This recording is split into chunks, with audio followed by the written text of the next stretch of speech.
Hello and welcome to the Devlin Bishop Show. I don't know. I never do that kind of stuff. Anyhow, welcome. I can tell it's going to be a silly and zany show, or not.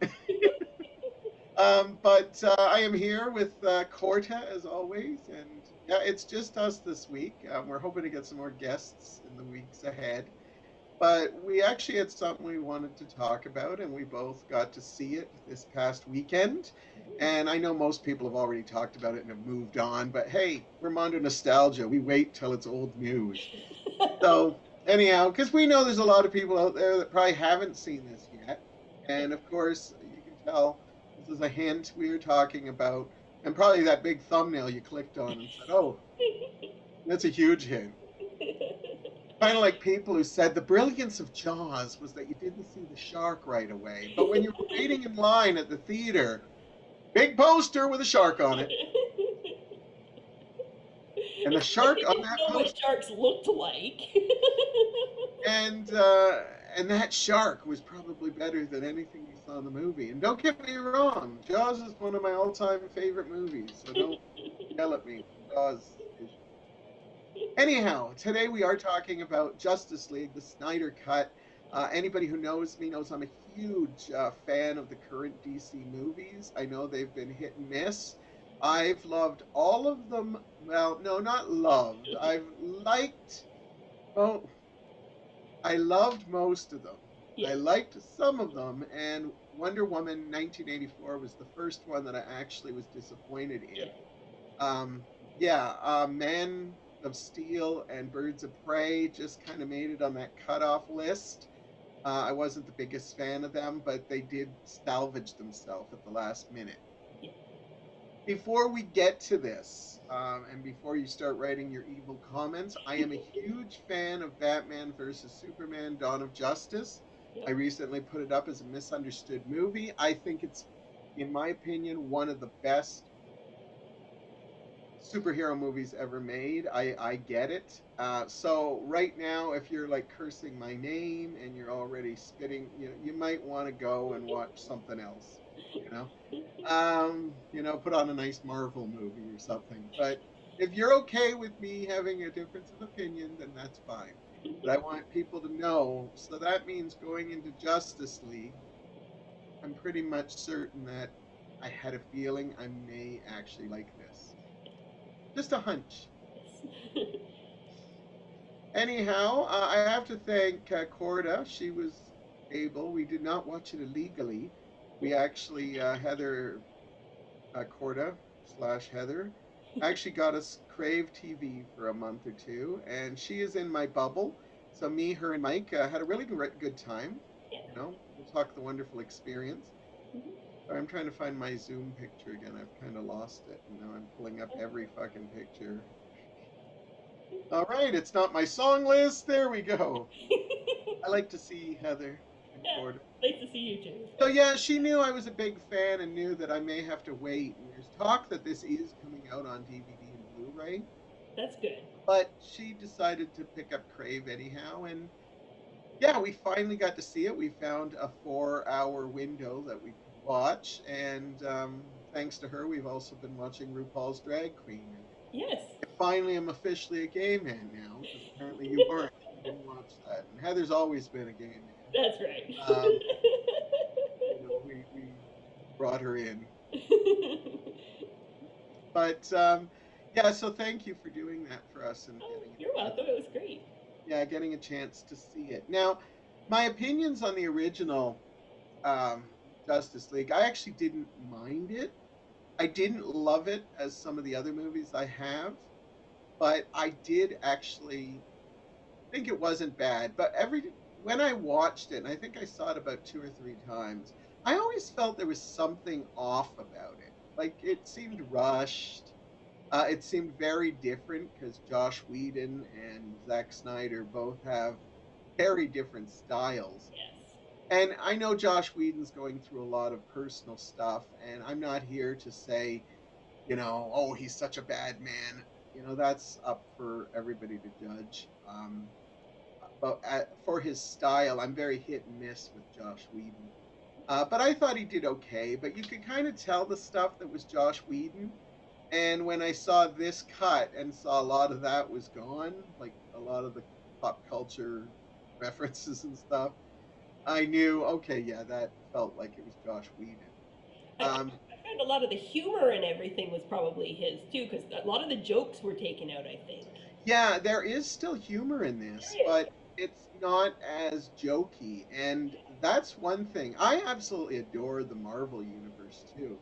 Mhm. The fact that they've had over 20 some odd movies, I can't remember if they're at 22 or 23, I Definitely at think least maybe. 22, but like, But my problem with the Marvel universe is even though I've been enjoying the movies, I find that they're dumbing down the movies a lot and the humor element since Ragnarok yes. has just been like everything has to be funny. I liked that Guardians, the Yeah. two Guardians were funny, Mhm. but I think Ragnarok has made everything so jokey and that. But don't get me wrong, I probably you think of how many movies the Marvels have, like as I said, I think they're 23. And don't yell at me. I don't have it up here, but I think so. And if you think about that, I loved all those movies and liked some of them, except for one. So when you think of 23 movies and one, and then the DC universe is something like eight or nine, Mhm. and I only dislike one, there's a bigger field saying, hey, 20, some odd movies. So but I think I'm going to get backlash, and I kind of hope so because that means somebody's actually watching this.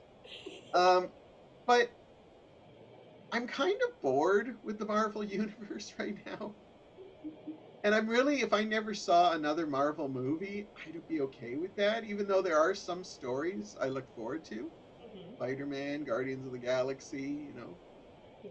But the DC universe, I always get excited when it sounds like it's dead, and then you see, oh no, they're going to do another Shazam, or Yeah.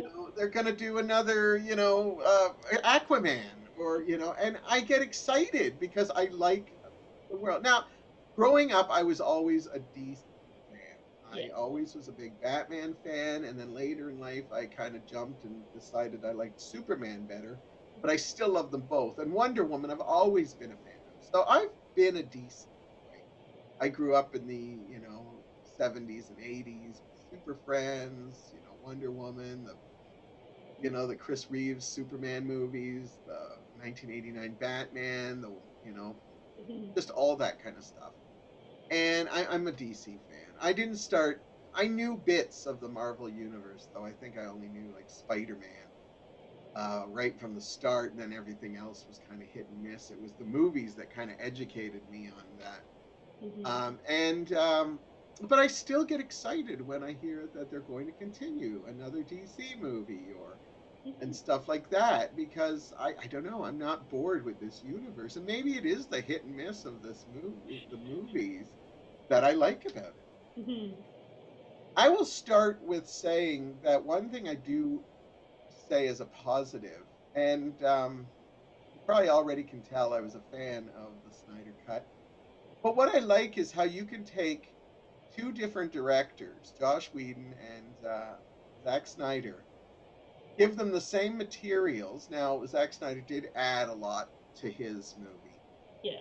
but how you could almost completely make two different movies out of them. Mhm.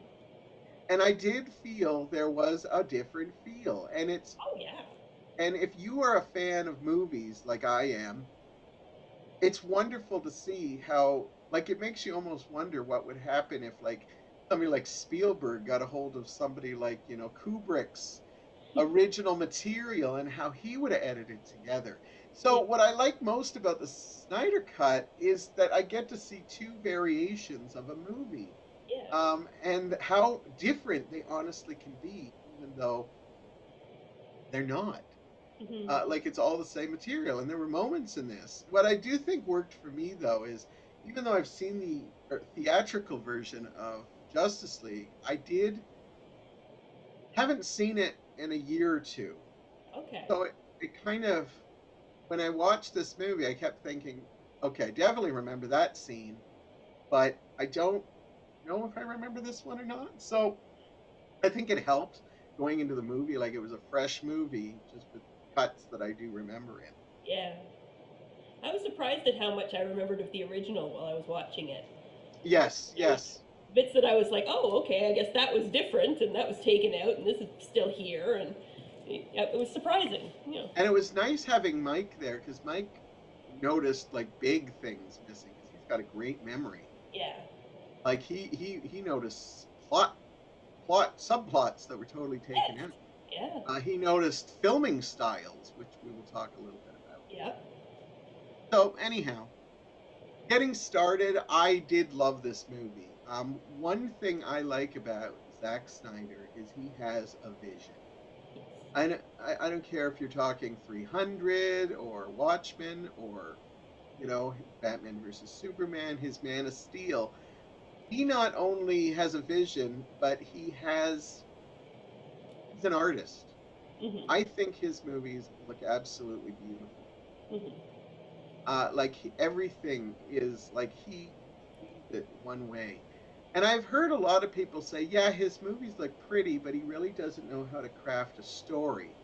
Well, I've already said I'm not necessarily a fan of that because how many people hated Batman v Superman, and I absolutely adore it. Like I absolutely adore it. And when they released the larger cut, the 3 hour cut, I actually thought it was even better than the first one. And I was actually flabbergasted when I heard so many people hated Batman v Superman. You can hear it all on my misunderstood movies because I just thought it was such a wonderful movie. And when I heard so many people hated it, I was shocked. I was absolutely shocked. And then it just reminded me, yeah, I don't think like the majority. And unfortunately, we get movies where people kind of think as the majority. Now, you were a fan of Batman v Superman. Oh yeah. Yeah. It took me a couple of times because I didn't really understand what was going on a lot the first time I watched it. Mm-hmm. I hadn't seen the other one, the Right, Man of Steel. that's true. And yeah, Man of Steel would have definitely helped. Yeah, but I do. I really like Batman v Superman too. So. Well, see, I'm a Superman fan, and I wasn't sold on Man of Steel. I watched it like 3 times, and it still only got up to about 2.5 out of 5 stars for me. Oh, Even though I think Henry Cavill is phenomenal as Superman. perfect. Yeah. And growing up in the 70s and 80s, Christopher Reeve will always have a special place as my Superman. But Henry Cavill gets the character. And I think he is probably one of the most misunderstood characters in the history of literature. Yes. And that's huge to say, but I truly believe people think he is so simplistic, and yet I think he's so complicated.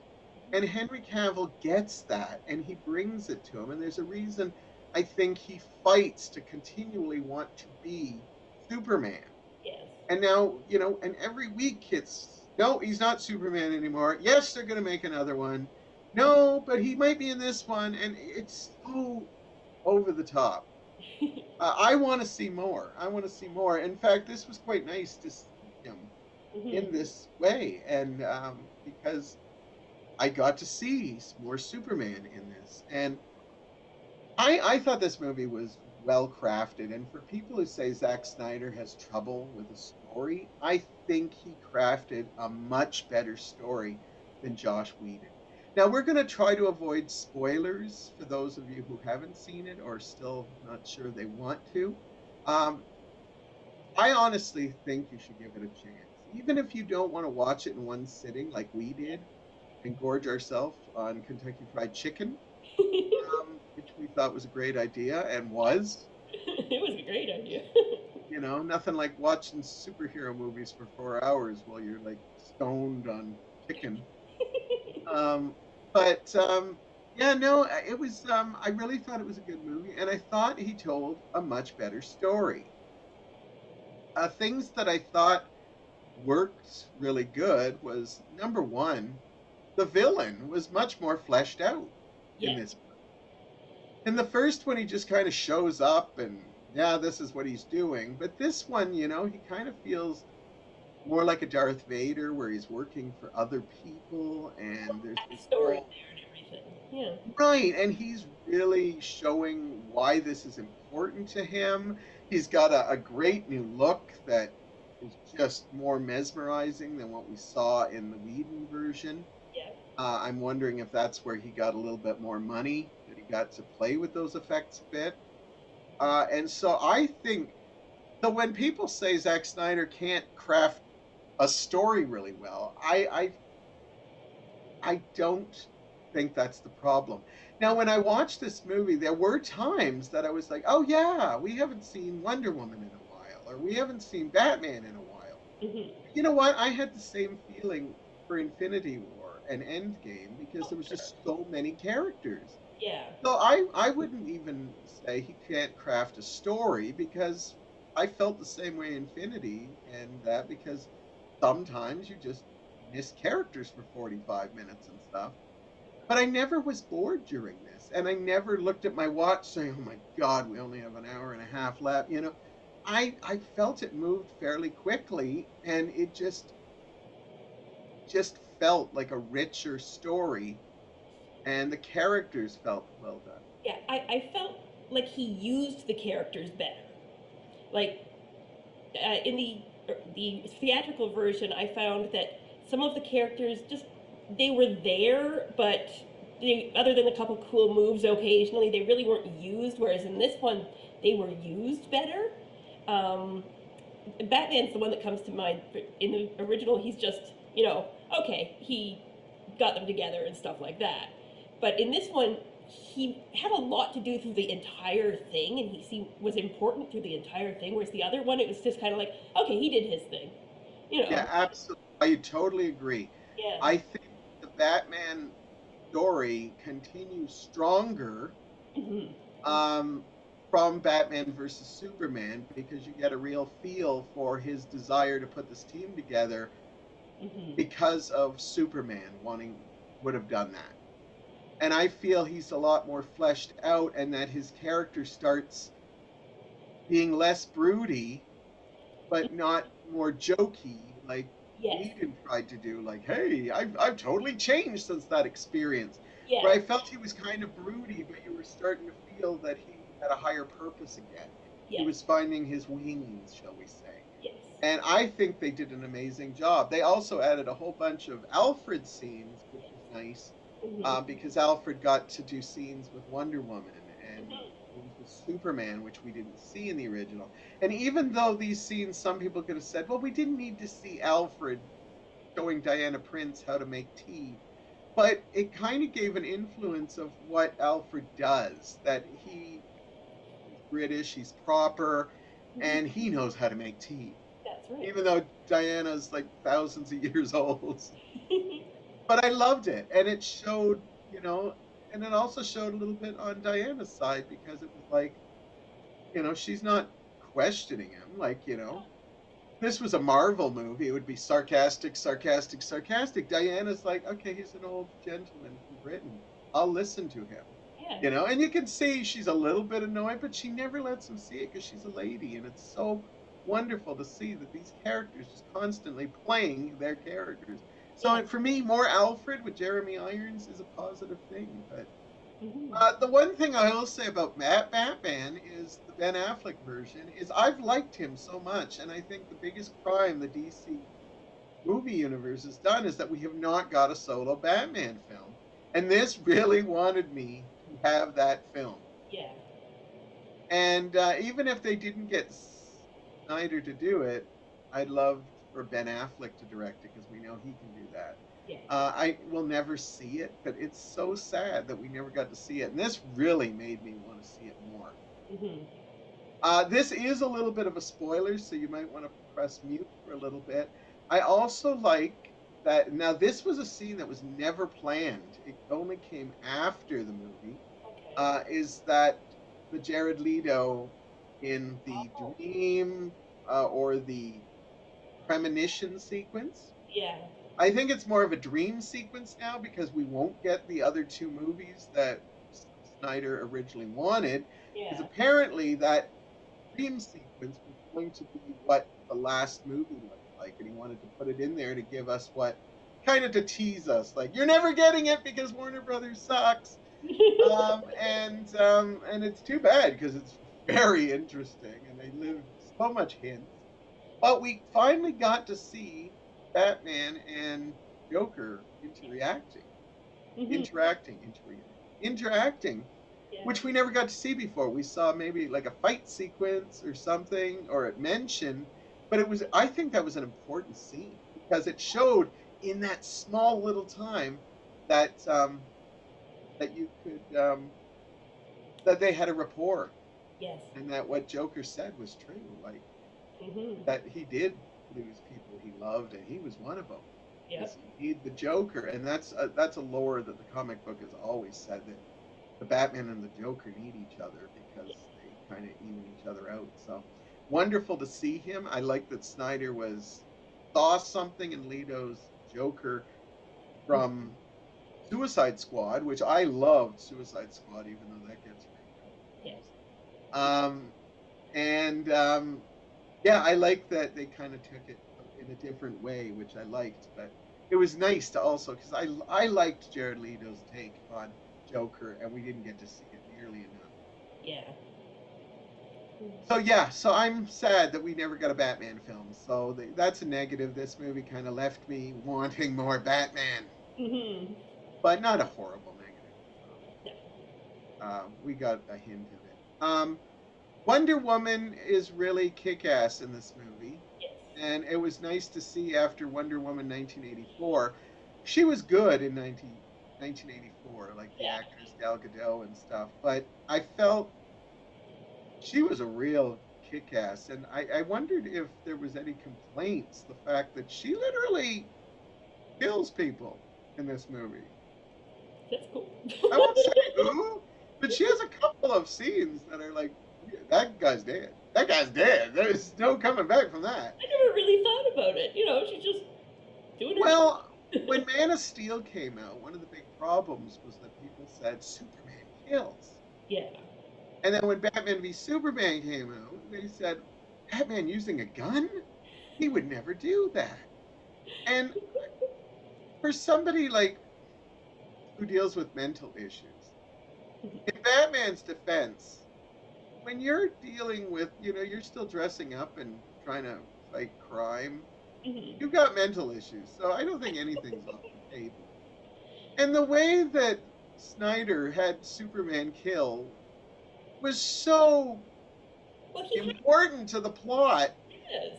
And you can see the anguish that Superman goes through because he knows he has to do it or other people are going to die. Right. He had no choice. So I had no problems with Wonder Woman killing, but I was just like, wow, wow. To me, it made me seem more badass too. So, but she's great in this. We got to see the bank sequence, which was more elongated, which made more sense to me. Now, the biggest change I found in this movie was Cyborg. Yes. Cyborg is almost not anything in the Whedon movie, and Yeah. I think that's why the actor Ray Fisher's been dealing with it, because he's made comments that Whedon and Warner Brothers executives have made comments about, that you know I this is alleged, so please, I'm not. But he has said comments that he was told that nobody would follow a black man's story arc, Oh. and a lot of it was taken out of context. Yeah. And I find that really odd because it's actually when I first saw the theatrical version, I thought Cyborg was kind of lackluster. Yeah. And in this one, he really brought the character to life, and I really liked that. Oh yeah. It was a huge difference. Yeah, there is a heart to the story with him and his father, Hmm. and he plays such an integral, integral part. Ugh, you know what I'm trying to say. Integral.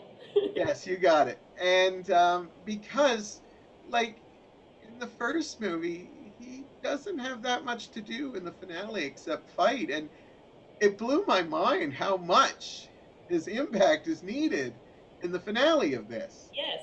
And it makes sense, too. Yes. And so again, this is where I say to people who say that Zack Snyder has trouble crafting stories, he saw the heart of this. He saw the importance of Cyborg being a bigger, crucial part in the finale than just being, another person to fight villains, generic villains off. So kudos to that. And I'm glad that Ray Fisher got to be a little more in it Mhm. because he's in it a lot. And I think it adds so much to the movie. And again, it shows you how just one director can envision something that another one does. One thinks, oh, Cyborg ain't that important. Mhm. And Snyder basically took a character that was not interesting in the first movie and then showed all this stuff that he had filmed that was like, you should be you should be ashamed that you left this on the cutting room floor because the original theatrical version was 2 hours long and this one's 4 hours and 2 minutes or something. Mhm. So just bringing that back, even if they just brought the cyborg parts back for the theatrical, would have Mhm. probably only brought it to 2.5 hours, which is pretty much most superhero movies nowadays. So they just wanted it under 2 hours, and it's sad that that is the story they decided to cut, and the villain, because now we've got a great cyborg subplot, Yep. which I would say is pretty much high up on the subplots, Oh yeah. and you have a villain that you can respect because he's actually more evil, you Yep. know, and badass, Mhm. like he And he has a I mean, a purpose, you know. right, absolutely. Like you actually see him chopping off somebody's hand. I won't say whose, but it's kind of neat. Mhm. Um, it's a great visual thing because it's a nod out to another DC character that they've been hinting to bring into this universe for a while. But it's awesome. It's a great sequence. Mhm. What Aquaman we'll talk about next. I think Aquaman also. What I like is he stays sort of the same, Yeah. but again, if you watch the tone Yes. in the first movie, he's He was all. more comedic. Yes. Yeah, he's like the wild boy. I'm the wild card, and Yep. I think they're going for trying for like a Thor Ragnarok, where I'm going to be jokey, I'm going to be that. This movie, he does have comedic lines, but he's brooding again. Yes. Which makes And he didn't want to join them in the beginning. It, right, it doesn't make sense that he would suddenly be like, "Hey, I'm going to joke around and have fun," you know. right. And they also do a nice setup to his movie, Yeah. which is in this one. So if you watch them in order, I believe Aquaman is the movie that follows Justice League. So yeah. So if you watch the Whedon version of the Aquaman movie, it translates but doesn't. But this one actually makes more sense because they hint at stuff that's coming in the movie. And I wonder if that was Whedon had a hand in crafting that story too, or he just was respectful of what I think that's James Wan who did that, Okay. who did Aquaman and decided let's feed into that. Mhm. And that's another thing. There are moments where he mentions other DC movies Mhm. in his universe, even if he had nothing to do with them, and he kind of adds to it, which is nice. So I like that Aquaman is still funny and hot as hell, and but he's brooding again, and Yes. I love that Aquaman has that edge because we actually see him lose that edge a little in Aquaman. Yes. So why have him not having the edge in Justice League, which is Yeah. before that, whether he's kind of It's lighthearted in the first impactful. one? It's more What was that? impact. It's more impactful in Aquaman that he loses the edge in his own movie, rather than just doing it here and then like, oh okay, and now he's just doing Aquaman. You know, it makes Aquaman a better movie to have Yes, him not jokey in this one. right. And so I think that like they didn't do a lot of changes with Aquaman, but there were a lot of extra scenes with Rhaenyra and stuff, and dealing with what's going on in their homeworld, which, as we said, kind of deals with what happens in Aquaman. So yeah, I really like what they did with pretty much all the characters. The Flash, he's one when I first saw Justice League. Hmm. Although I thought Cyborg was kind of a throwaway character, I was mixed on the Flash. And I have nothing against Ezra Miller. I think he does a great job with him. Okay. I think Josh Whedon went a little too much with the comedy relief for him because I don't feel he's that serious at any point No. uh, in the theatrical version. Well, But yeah, what? there's one scene that they cut out of the Snyder thing that I really liked the Flash in the theatrical version. Okay, So I was disappointed that wasn't still there because I felt it was really important to the Flash's character in the first okay, in that's it. fair. Yeah, I don't know if it's a spoiler, but it's they take out the part where when they're saving people and Batman says you just have to save one person, and it's like almost the Flash's first time really being a hero and working with these people, and it it just seemed like a big step for him to be like, okay, I'm actually saving people now. I'm an actual hero, Nice. and I didn't see that in this movie because in this movie he was already a hero. He was already saving people on his own and stuff like that. So, Yeah, a I little see bit. what you're saying. I personally think that you actually see his character grow in this movie a little more. Oh, okay. But that's just me. There we got two different opinions here. Yeah. But my problem with Ezra Miller is not Ezra Miller. It's the fact that I love who they cast in the TV series Oh. with Barry Allen. Who I can't remember his name right now, but the guy who's in the CW show, I think, is just amazing in the role. And so Ezra Miller had a lot to live up to, and I Hmm. didn't feel he did it. But in this movie, I liked that they still kept him the comedy relief, but there were moments where he also had some sentimental scenes. Yeah. See, what I was trying to say is that he kind of is the one who kind of reminds the others in this one almost that what they do is kick ass and important. Yes.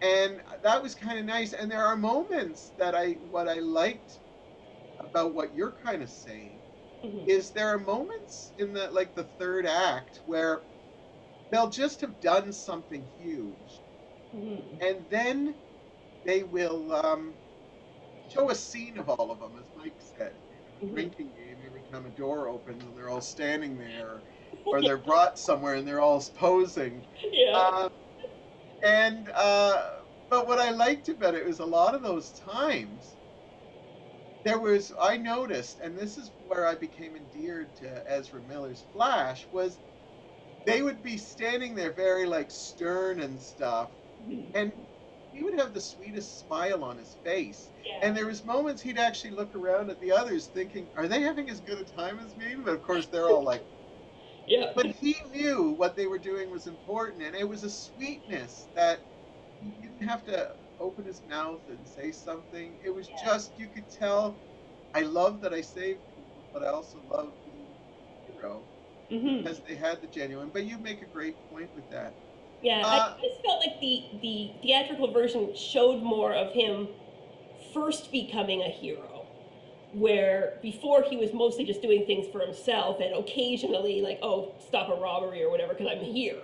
But this yeah. time he was like, oh, I actually have to go against big villains and things. And it was the first time he really had to do that, and it really showed some of the advancement there. It was mostly just the one scene that, That's no, but that's a great point. Maybe they yeah, should have kept it in and made it 4 hours and 15 minutes. that's right. Just order another bucket of chicken. We're good. Yeah. The one scene I did like crafted was, and we'll get into this because we know Zack Snyder loves this. Was the slow motion scenes. Um, Flash now has a scene where he saves a girl in a car who gets Yes. hit by a truck and she goes flying out. Mhm. The scene had moments that worked for me, but other moments that didn't work for me. And I know this is getting a lot of flack online. Oh, okay. Um, what didn't work for me actually was the comedy bits at the beginning where he's trying to get a dog walking job, and Yeah. I thought that just seemed a little too forced. I was actually surprised that uh, Snyder had that in there because I don't think that was in the original cut. No, it wasn't. Yeah. So this was a really great action sequence where he saves the girl, and it's done all in slow motion Yeah. because that's how you do fast running Yeah. in all these movies. Yeah. And the slow motion part doesn't bother me. In fact, if you are bothered by slow motion, this cut is not your thing because everything is in slow motion. No. So that's Snyder's thing, and I have no problem with it. I have no problem with it. It It took gets to some the getting point used where, to. pardon? It took a little bit of getting used to at the beginning. I wasn't expecting that much of it, but Yeah, yeah. It's like once you see the first thing and you're like, oh yeah, it's Snyder. We're gonna get a lot of slow mo cuts yeah, and like everything. yeah. And there are some scenes we don't need it for everything. But the scene that's getting a lot of flack is that girl, I believe, is Iris, which is his love Oh, well, I know it's in the TV show, so I'm assuming he's in the comic too. okay. But there's a scene where he grabs her, and before he puts her out of safety's way, he Mhm. kind of like brushes her hair or something like that, or caresses her. And Yeah. I think a lot of people are saying that kind of came off kind of a little creepy. That Oh. he's trying to save her life, but at the same time he's like copping a feel, but not like in that way. But like I think they handled it kind of romantic, and I think people read like so much into stuff like that nowadays. But I didn't feel that way. But now when I think back on it, I said, okay, it seemed like he was doing a lot of stuff, Yeah. and I don't know. I get that they're trying to show us he's just that fast, and they've done it in other movies. Yeah. But to me, it's still mind blowing that he can do all these little. I'm gonna take a hot dog for the dogs, and Yeah. and it's just like, just do what you got to do. Mhm. We don't need to see, like him push it, and it Yeah. just. But I had no problem with the scene. And as I said, I actually probably have a lot more respect for Ezra Miller in this Mhm. as the Flash, although I still do not like his suit. Don't like I that. I didn't. his suit. I don't like his uniform. It looks like it's, and I know it's supposed to look like a college kid made it or something like Yeah. that, but Probably. I just, oh, I don't know. Again, I get the TV show hurt this. So, all right. I guess that can bring us to Superman. Well, we could talk about Lois Lane, which I think, again, Zack Snyder always gets trouble for not crafting stories. But this one made more sense to me, the quick Lois Lane subplot. Mhm. In the first theatrical version, she basically is up back at work and trying to help Martha deal with this. In Mhm. this movie, she's actually taking time off and mourning the man of her dreams. Yes. Because let's be honest, it's Henry Cavill. You Let's don't be get much honest, better. it's Superman. Superman is like a perfect male. Yes. Body, She knows it's all downhill after that. like incredible lay. Oh, sorry. But honestly, like everything would be precision with him. Yes, he's complicated and stuff, but I don't think Batman would be as good in bed.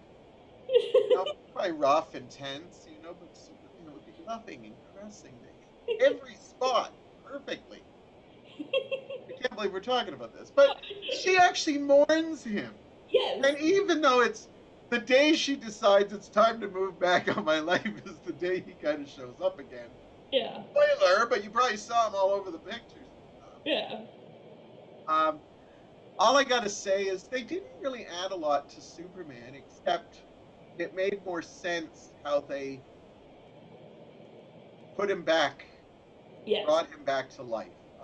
They handled that so willy nilly in the theatrical version. Mhm. It almost came off like Batman was like Dr. Frankenstein, like ooh, and Yeah. it always felt like, well, you basically are doing exactly what Lex Luthor did, Mhm. playing with it. But this one, I felt that it was more of a team effort, that they were all agreeing, yeah, we need to do this. And Superman's importance to the boxes, the mother boxes, are more in-depthly That's read. that's a big change. That's a great. And so, yes, so I lied. Superman is more important in this because we learn Mhm. why he's connected to those boxes. Yes. And the movies we won't be getting in the future, we learned that he is more connected to those boxes than we ever thought possible. Hmm. So he is pretty big in this. Yeah. And They didn't actually I, give them extra scenes. It seemed like they just added more lore to the other. The other characters found more out. right. And he did get, but I think in some ways he got the more new stuff filmed, and I'll tell you why in a minute. But first, I got to talk to you about what everybody's going to say, the mustache.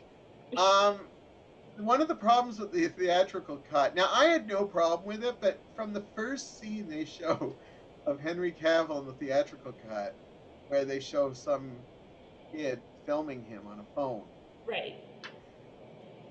I could tell something wasn't right because they had to CGI his lip. Okay. And I don't know if they maybe measured the lip wrong, but something always seemed a little off.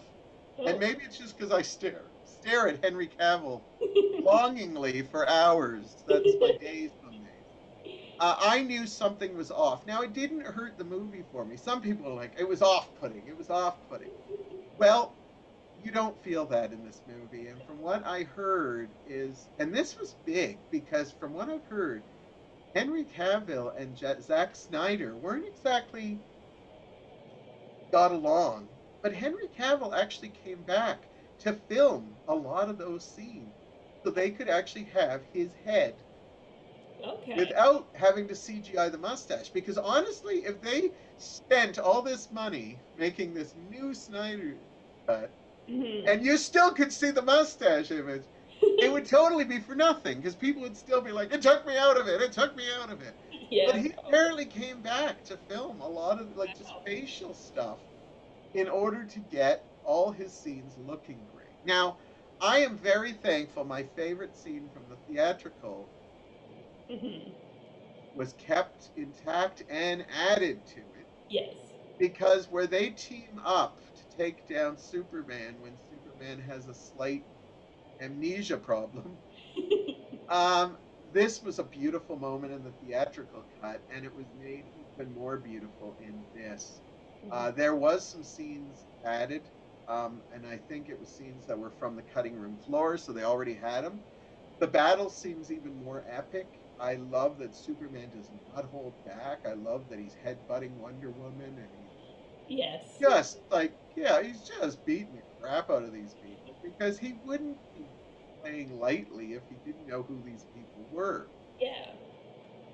And I love that they intensified the moment when he sees Batman, even though I still to this moment don't know why they didn't bring him with them. That's a whole different issue for the whole We movie. were making jokes at there's a scene where they all fly or run their speed to, and all of them can get there fast. But the first thing you notice is Batman's not there. And then they fight with him, and then Batman shows up, and we're like, honestly, nobody could have picked Batman up and brought him. Did he really have to get into the Batmobile and drive to this fight? Like, it was really kind of funny. Just because you just like were like, it was such a funny moment where it's like, It's but I not like it. supposed to be, but it's hilarious. Oh, it is, and it made me laugh because one of the things that was bothered me in Man of Steel was how these superheroes could get, like the supervillains and Superman could get to these places that were miles and miles away, and how quickly Lois Lane could take a cab there. Now, I'm sure Gotham cab drivers are, a lot of skills, but it was incredible how quickly she could get to various places with public transit. So yeah. So I like thinking that Batman had to take the Batmobile or had to call an Uber or something because it was weird. It's like, really? We're supposed to be coming together as a team and we're gonna leave Batman? Because if that's not the case, it just looked like Batman was really frightened to see him. But this is where it gets good because I like that when Superman sees Batman, even though he's got this amnesia, he almost has memories of them fighting He once. remembers, I think, a little Oh bit. yeah. And he goes after him, and I love that all of them kind of jump in there to try to stand in front of Batman, knowing that Batman doesn't have all his toys with him this time. Yeah. And Superman's got the red eyes going like I'm killing him. Yep. And it's a great moment that they really intensified. And again, Snyder built that Yes. anticipation like he does throughout the whole thing to the final battle. Hmm. And yeah, I love that all the characters got more developed in this.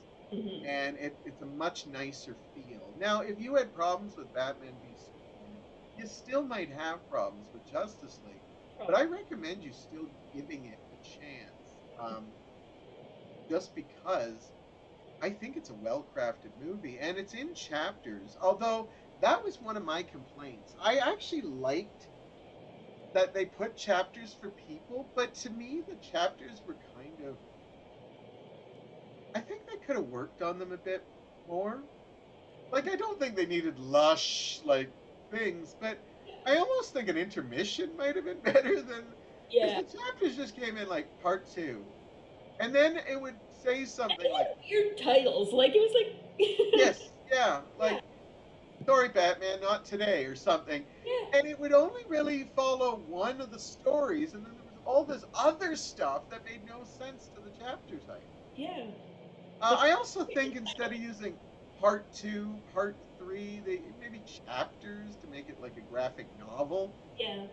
But it was such a small thing, but it did actually bother me. And it also bothered me that I was watching the running time, and some of these would come in at 45 minutes, 35 minutes. I don't, I could have swore there should have been one in the finale, even though where would you put it? But Yeah. it just seemed, well, they did sort of because they had an epilogue and stuff. Well, yeah, but But it just, to me, it didn't really take away from the film, but it it just didn't seemed add like anything to it, though. it That's did for sure. not add anything. But Yeah. if you want to, jump to it, I guess you can. I guess. Yeah. But that was an issue I had. Other things we should talk about before we wrap up here is the family. You mentioned the family. The Yes. I think I Mike think Mike said they mentioned were kind that. of a, like, Russian family, Yeah. and they're all through the theatrical. And I didn't realize this is how much I miss them. I didn't even remember the family until Mike mentioned them. He said, "Hey, Yeah. you know that family?" I'm like, "What family?" And Yeah. I've seen the theatrical 3 times, Well, and they weren't there's really important, except in the theatrical one, they give the Flash something to do. right. Yeah, that's And it. this family has multiple scenes in the theatrical cut, and they're nowhere to be seen. Yeah, This is an abandoned area as far as they know, yeah. and these people are just taken out of it. Hmm. And I like that. I like that. Yeah, Because I don't think it was needed, even though it's the good scene you improvement. mentioned sounded like it would have helped that, I guess. Hmm?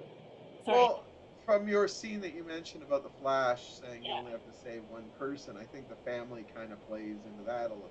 it does, but in this one, the Flash had other things he had to do at the end, Yeah, whereas before it seemed very tacked on, like, oh, well, we need something for the Flash to do, so this family's here. yeah. You know, this worked better. He was actually part of what was actually happening. And what I will say too is I actually felt they worked like a team better. Yes, much better. Like that moment where, the first time they fight, they're like, stay together, and they totally don't. Yes, And then when they do, it they worked. talk about, well, you're going to do this, you're going to do this, you're going to do this. And I think the Flash says, hey, we actually got a plan. We're working like a team or something. And it really shows in the ha- final battle type I thing. think we have to mention.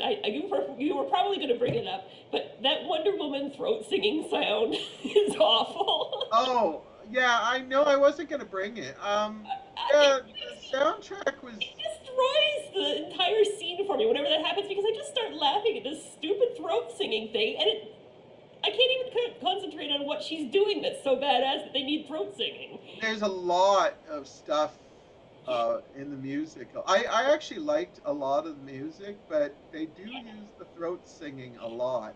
And it might not even be throat singing, but I don't know, but my favorite use of it is when Aquaman strips down and says um, to Batman he's not going to do it, and then he jumps into the sea and he leaves his shirt there, and then you hear these women singing yes, to him, and then a a woman minute picks up or something.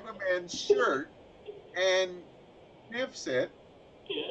and cherishes it. And Heather made a comment like, "Does he just like throw shirts around the place?" And these women just show up to sing and worship him. But he's Jason Momoa, people. Come on, I mean, I can this certainly see that being a thing. So this man. We all wanted to be holding that sweater at one point and just giving it a good sniff. And not that he smells good. He probably doesn't. He oh, it doesn't look smells like like I seaweed. was gonna say it doesn't sound like he showers. He's in the fucking ocean half the time, but that's smelly. Yeah. That's seaweed and stuff. Yeah. But who cares? It's Jason Momoa. But anyhow, I just yeah, the music. There's some weird choices in there, but there's some good ones as well. There And are. there is I love the Wonder Woman theme, and you hear it in this, but they do add singing to it. Like not singing, but like And it bothers me every time they do. I wouldn't mind yeah, if they did it once, but they do it so much whenever she does something cool. yeah, and they'd have the throat singing, and it would go into the guitar, Yeah. riff, which was like, oh, okay. Yeah. It was annoying at times, but other times I was like, okay, I see where they're going with this, but not It was like too I much. love Zack Snyder because finally we get a Justice League that has an epic movie. Yes. And that's what we were missing. That's the thing that I kept watching the Whedon one going, something's missing. Yeah. It's like these are some of the biggest characters around, just Batman, Superman, and Wonder Woman alone. Hmm. Then you throw in Aquaman and the Flash, you get like they deserve an epic movie, and now they have it, and throat singing. Yes. Yeah, so yeah, they could have toned down that a little bit. Yeah. Now, one thing again, Mike's eagle eyes noticed this, and I probably, if I watched it side by side, Mhm. was the whole coloring of the final battle. Yeah. I didn't even Whedon's realize it. was red. Whedon's was all done in red tones, Hmm. and that was probably the first thing that Snyder said we're getting rid of Probably. because he brings it back down to his dark, earthy tones that fits more with his movies. It works a Uh, lot better too. yeah, yeah. The red always stood out for me. Like, are they fighting in hell? But it works good, like especially with your Steppenwolf, who is like got silvery metal on him. Yeah. The darker tones worked much better than having the red, but he has a whole different costume, I believe, in this one. So, but I think the final battle looks better in a darker tone and stuff, and it plays better on thing. Again, there's a mild spoiler here. I can't believe I did not mention it when we were talking about Superman, and I wore this shirt in honor of it. We actually get to see the Oh. costume that Snyder wanted him to wear, which is the black Superman suit. Yeah. Which, honestly, it's Henry Cavill. He'd look good in a burlap sack with Yeah. an S drawn with a marker. I'd say that's still Superman. Yep. But I love seeing the black suit, and it looked It looks. incredible, and it was so nice to see. And I used to not be the biggest fan of the red because I'm so iconic. I like the red and the blue and stuff. I even like the underwear outside the pants. That's not what it is, people, but that's what people call it. But I didn't mind that. I've gotten used to not seeing that as much. So, Yeah. but yeah, the black costume looked It incredible. looks great. Yeah. So overall, I would say it was worthy of seeing. I can't wait to own this. I will watch it again. Oh yeah. I think I will watch this more than the Whedon version, especially if I do like a marathon where I do like a couple of days where I watch all the DC again, Yeah. I'd like to slip this one in now Hmm. because I think it'll heighten all the other things. Yeah. And sadly, another light spoiler here, actually quite a big spoiler, but it's a movie we're not going to get. In the original Justice League, one of the final scenes is Lex Luthor recruiting Deathstroke Oh yes. to his league, um, basically hinting that we're going to get a Doom. What is it called? Justice, not I don't Justice. know. I'm not DC. Yeah, it's the Justice League and the something of Doom, the Hall of Doom or something like that. Or anyhow, Yeah. so in the theatrical version, they hinted that Luther is Luther now. He's acting more like Luther. Yeah. And then in this one, Deathstroke shows up again, but he gives him information on how to kill Batman. Hmm. And what we know about that was Deathstroke, Joe I can't remember his name, Montaigne maybe or something like that. He was actually cast as the villain in the Ben Affleck thing. So this directly sets up the movie we didn't get. Okay. Because in this one, Lex Luthor just tells him, "Oh, by the way, he's Bruce Wayne," Yeah. and that would set up beautifully for Deathstroke going after him. But he doesn't mention I'm setting up a team. He just kind of like, I want Batman dead, Yep. and you can do it for me because I don't want to get my hands dirty. Yep. Because if I'm in the movie too much, people bitch I'm not the Lex Luthor you know. Hey, I thought must have a great agent because his name was like really early in the credits at the beginning, and he wasn't in most of the I movie. think it's alphabetical order, and he's Yes, I Isaac. know, but but it's like the fact that he was even in that group of people in the credits. Because Yes, I know. I don't know if it was all alphabetical order, but Amy Adams was probably like, I can't remember if she was first, but she I would can't have. remember Yeah, either. she would have been because we've got Godot, we've got Cavill, and oh, Affleck. Affleck is Oh, right after her though, yep. but I don't know. I But was anyhow, surprised to see him like basically before the title kind of thing, and it was he wasn't even in the movie, and then finally, eventually, he was there. I'm like, that's it. He got above the credits yeah, for that. well, it's his universe, so he's like Yeah, everybody gets love. yeah, I guess so. Yeah. I don't know. Luckily, most of their names are higher up. Yeah. Like, yeah, most of them are. So, but Amy Adams probably would win that one. Woo! Lois Lane forever. I actually like Lois in this. I've grown to like Lois. I did not like. I love Amy Adams, but I was never a big fan of her Lois. But I think I was just mad at how she was kind of portrayed in Man of Steel. But Oh. I've actually kind of grown to like Amy Adams, Lois Lane. Mhm. Overall, if you are, I think you should check this movie out. If you're a fan of the DC universe, you probably already did. You probably did what Corda probably is going to do, and get Crave TV and then get rid of it after a bit. But we're going to keep it for a couple months, I think, as Oh we yeah. Yeah. watch some RuPaul and catch up on some other movies that we may have seen. Yeah. But if you're just a mild fan, you might not enjoy this. Um, but if you want to see an epic Justice League movie, I think Zack Snyder actually gave us one, and I Mhm. think this is really groundbreaking. I know people are kind of mixed on was this a good idea or not, Mhm. because you're going to see a lot of fans now really bullying studios to release Yeah. director's cuts and stuff. And director's cuts don't happen quite as often. There are quite a few out there, and Mhm. I have heard in a lot of cases the director's cuts are usually good, but it also means the studio has to admit that they were involved heavily in the first one, and you can Yeah. tell they were because they Mhm. wanted it down to 2 hours. And when you have a movie with all these characters, 2.5 would have been the minimum, I would say, for this. Yeah. Was 4 hours a little indulgent? I would say I don't know what I would take out of it. I enjoyed so much of this, even the small stuff, I think was quite important to this. It was. So, I think they could have. I don't know.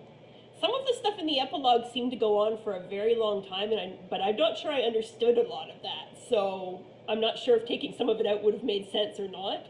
well, I think that was just his way of trying to sticking it to Warner Brothers, saying, this is what you would have got. Because they basically tell you what we would have got if we got a Ben Affleck film.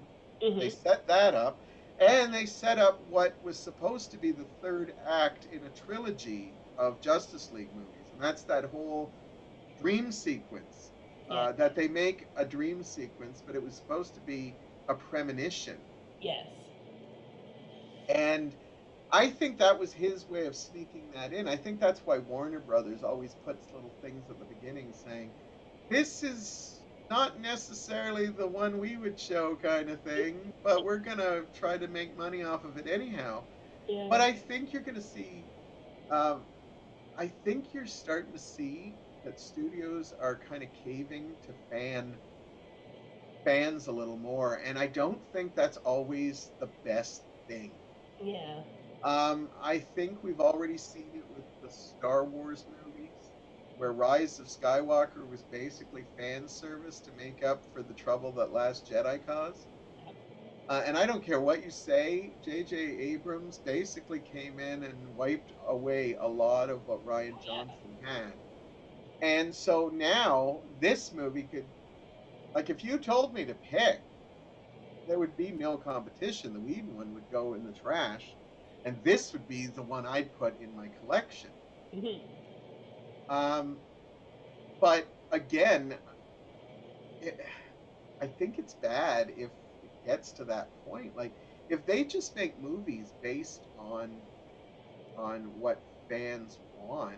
I know there's fans out there thinking, are they crazy that they're even talking about this? But that I think a director should have some artistic vision on it. See, that's one thing I love about Batman v Superman. It was his vision. And yes, most people did not like that vision, but would people have liked a version that was totally based on the fans? And Yeah. I think there's some people that would have took chances, like some directors that took chances with movies that became big hits, that if they followed what the fans would want. Mm-hmm. It's kind of an example of, from what I heard when The Godfather first came out, Francis Ford Coppola, they did a test screening, and some of the first test screenings, a lot of people didn't like certain scenes, wanted them cut out, and Coppola fought for it. Oh. And they released the versions that they did. And those test screenings, now, if they went through that, they may have edited the movie, and the movie wouldn't have been as big or Yeah. as iconic and wouldn't have led us to Godfather Part 2 and stuff Yeah. if he didn't stick to his things. So if we start doing everything for the fans, I'm not saying that's a bad thing necessarily, Mm-hmm. but it's not always going to be a good thing because sometimes the fans, like, here's what I'm trying to explain this. Fans always say they want something different, and then when they get something different, they crap on it. Yeah. Okay, I did not like the Last Jedi, but that was different. It So was. technically, they gave us something different, Yes. and fans did not like it. Yeah. And so, as much as I didn't like it either, I didn't try to say, well, you guys wanted something different. But fans say they want something different. So now when The Mandalorian came out, people were like, oh my God, they gave us something different. But if you watch The Mandalorian, it's not. To Mm-hmm. me, The Mandalorian is fan service. I enjoyed the first season, but I didn't love it because of the fact that they basically just gave us what we wanted to see. The Too same old predictable stuff when you go with what rehashed. the fans want. Pardon? It's too predictable when you just use what the fans want. Right. They put the Ewoks in Jedi, and Ewoks were like, "Oh, they're too cute. I hate them. They're horrible." And people put that in Jedi. Now, all these fans that hated that watch Grogu, Baby Yoda, and they're like, "Oh," and And it's suddenly that's groundbreaking. They made Muppet Babies. That is not groundbreaking. They are giving us exactly what they want. Yeah. And from what I've heard of season two, and no spoilers because I haven't seen it, so it'd be crappy. But season two ends with an almost replicated scene that happens in Rogue One, but with a different character. Oh. And people are like, oh, it's so different. No, they totally ripped that off.